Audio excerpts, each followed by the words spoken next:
Hi guys, welcome back to another YouTube video. And I want to thank you guys very much for starting off this video. I'm currently at 94 subscribers. So I would just like to thank you all for being able to reach this far currently. But anyways, today I'm here with a very special guest, Javier, and I'll let him introduce himself. Javier? I'm Javier. I'm not really that special because I already appeared here a few times already, but sup guys, I'm back. With Isaiah, yeah, because he's the main guy. And sorry, my camera isn't on. It's kind of beat up, so yeah. And anyway, I'll just be here with Isaiah, and I'll just be here to clarify some stuff, I suppose. Hope you guys enjoy the video. Okay. Smash the like button at the end of the video, I suppose, and then Don't break your device. I know. Javier. Anyways, let's start off this video. Today, I'll be talking about motherboards and what they have on them. So obviously, this motherboard is not new. Y'all probably will know as this ports. Probably don't know what these ports are if y'all are from the newer generation. And definitely don't understand why. Actually, no, y'all might even miss this point. But let me just point out first. We'll start off with the RAM. This RAM is not like your modern day RAM. Because one of this is DDR RAM. They are not DDR. I mean, it is DDR RAM, but it's DDR1. So it's the oldest RAM there currently is. Not the oldest, but it's one of the oldest. It's from the 1990s. So yeah, and I have here a sample of both kinds of RAM. These two RAM here, they are both different kinds. So facing myself, as you can see, this is the current day DDR4. There's only one missing gap here. While on the other hand, we have at the bottom DDR or DDR1, and there's two pins missing at the bottom. Okay, I nearly just dropped my stick of RAM. Here, there's two pins missing. So yeah. Now, let me show you why you cannot put DDR4 in DDR1 slot. So, I'm just gonna undo this too. This is a DDR4 stick of RAM. If you don't believe me, I'll move up to the camera closer to my end here. Can this not focus? It's because that don't help. Yeah, anyways,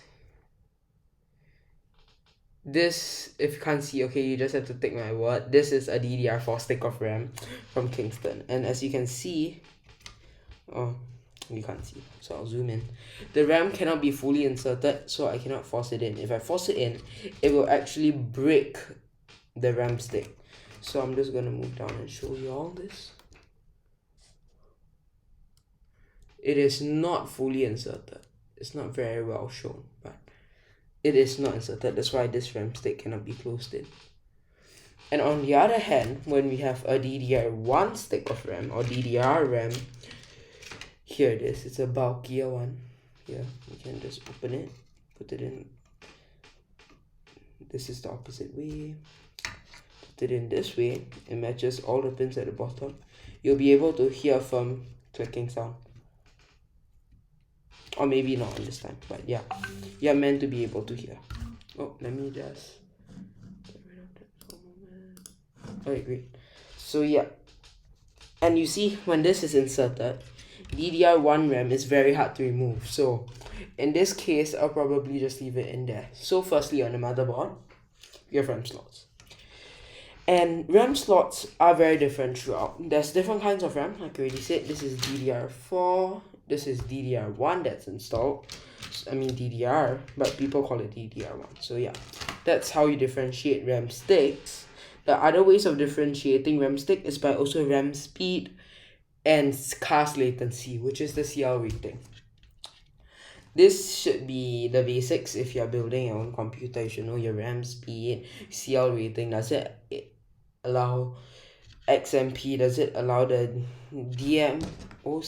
DMOP or DOMP? That I have to check on AMD, because AMD no longer names it XMP, but certain ones do. XMP is extreme memory profile, but AMD is for certain one. It's called DOCP, which is AMD's view of it. So yeah. So far, Javier, do you have any questions? I'll take that as a no. So yeah, let's move on. We have here the CPU socket, which is not even close to in focus. Here, this is the CPU socket, which is very weird. I agree with you all, if you all ever thought of that. This is a very old system, like I already said. This is for a Pentium 2 with Intel's MMX technology here. This is the CPU itself. The Intel Pentium 2 with the MMX technology on top. So yeah, this is very old. The insertion slot is more like a RAM than CPU, but this is how you insert a Pentium 2. And in this case, it's the only time I allow you to use force, or you should use force. And that's it. It's firmly secured in the slot, and it probably won't go out at any time.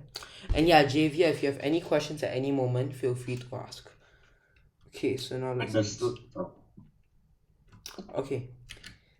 So now let's plug this pin back in. That should be a PCM header for people to plug in their CPU fans or case fans. This one is meant for any fan. There's another one here which is currently not visible on screen. Here, this one. This is also another one. Anyways, that's how you install a Pentium 2, and this is older. So yes, all motherboards must have a CPU slot, and that depends. Most motherboards, okay, I'll correct myself. Some are SoCs, like a phone is a system on chip, so the CPU is directly soldered on the board. Now, let's move on. Since this is a very, very old motherboard, we can firstly establish this has no PCIe, neither are these PCIe. These are not PCIe. These are not PCIe. This is definitely not PCIe. So let's start with the brown one. The brown one is AGP, as you can see it's stated here, which stands for Advanced Graphics Port. And the graphics card that was in here earlier is a ProLink VGA card, 3D graphics. So we have it here. It's very old, if I haven't established. Right, what's that yellow thing again? This thing I'm holding? Yeah. This is a graphics card, GPU. Okay. Let me go into more detail on what the GPU does. GPU is what processes all the images and videos coming out of your computer. Unless you have integrated graphics, then you can use an integrated motherboard. A motherboard that supports integrated graphics. If not, you must have a GPU to boot off, or if you have a ASUS board, there's something called headless start, I think, which allows it to turn on without one of these, which is a graphics card. So yeah. Okay, now let's install this into the AGP slot. It won't fit in fully, because it definitely won't. The motherboard must be lifted for this to install. So I'm just going to show you how to install it by tilting the motherboard off a bit onto the table, and I'll move it here a bit, and you just have to push it in, and you hear that firm click sound. If you all can't hear, there is. Hear that firm click sound, it'll be good. So now if you want to remove it, you just have to wiggle it out, but without breaking any other thing. Easy. Now let's move on. Next, we move this back in here. This 4 slot, yes? Anyone break it by pulling it out? Can you break it if you accidentally rip it out? Is that what you're asking? No, like basically, are there people who accidentally broke it by ripping it out? Oh yeah, definitely. For example, here, I'll take back the card. They can put it in, and instead of ripping it straight up, they could tilt it and break the slot. Or if they bend it towards one side when pushing it out that time, it will break the pins within the slot if the slot has a weak connector, AGP connector. That will like break the GPU or something, right?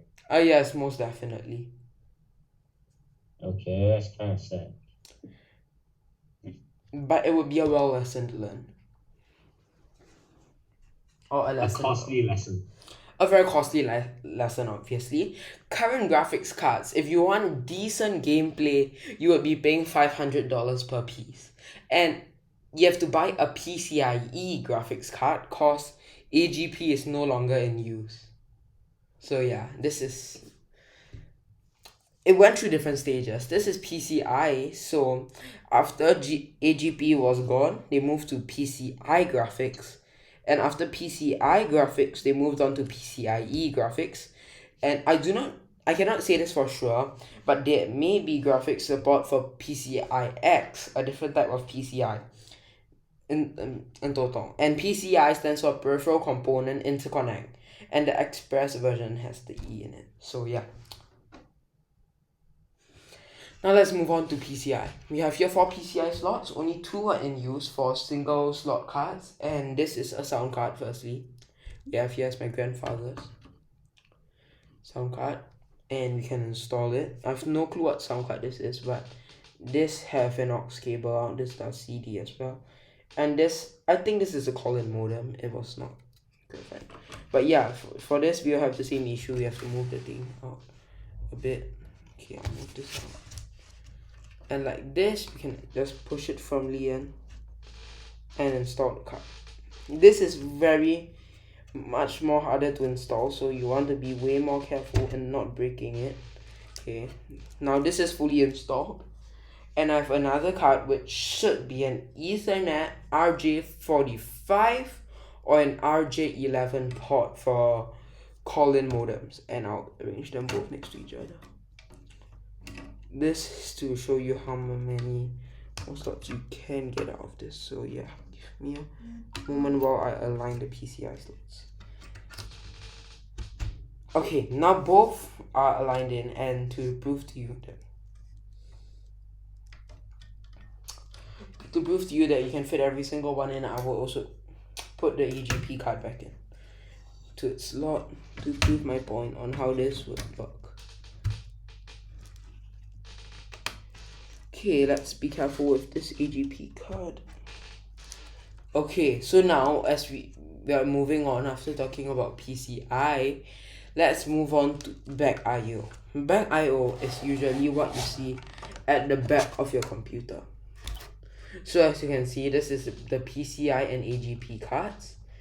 And then the side. Yes, this is the side, and I can tell that the graphics card. You said the back, though. No, it is the back, not the side, sorry.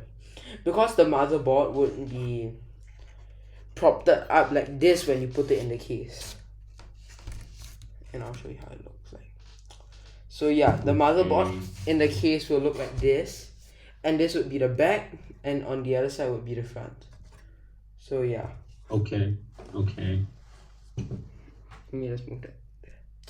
So yeah. Then this is the back IO here, and this, yeah, for the more back IO. Now let's move the camera back down and the motherboard back down.